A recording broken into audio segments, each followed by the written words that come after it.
రేవంత్ రెడ్డి గారు కావచ్చు, లేకపోతే ఇటు కేసీఆర్ కావచ్చు. వీళ్ళ మధ్య మాటల యుద్ధం నడుస్తుండొచ్చు. బట్ మధ్యలో మనం చూస్తే ఆర్మూరు మాజీ ఎమ్మెల్యే జీవన్ రెడ్డి పోలీసులు ప్రధానంగా సజ్జనార్ లాంటోళ్ళు నాది నా బాసు వెంట్రుక కూడా బీకలేరు.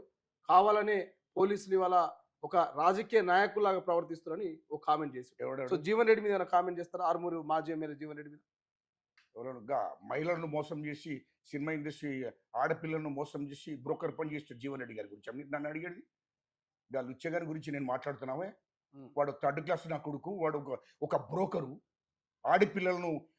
ఆడపిల్లలను లొంగ తీసుకొని బెదిరించి అదిరించి కేటీఆర్ గారికి దగ్గరికి తీసుకుపోయినోడు.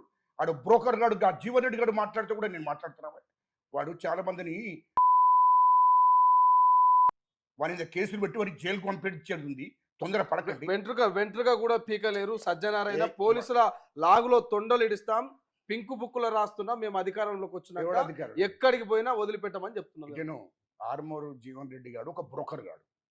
మా కమిషనర్ గారు, మా సజ్జన గారి ఆయన కాలుకున్న దుమ్మును కూడా వాడు కదిలించలేడు. వాడు పీకలేడు కూడా. ఆయన ఇంటికి కూడా పీకలేడు.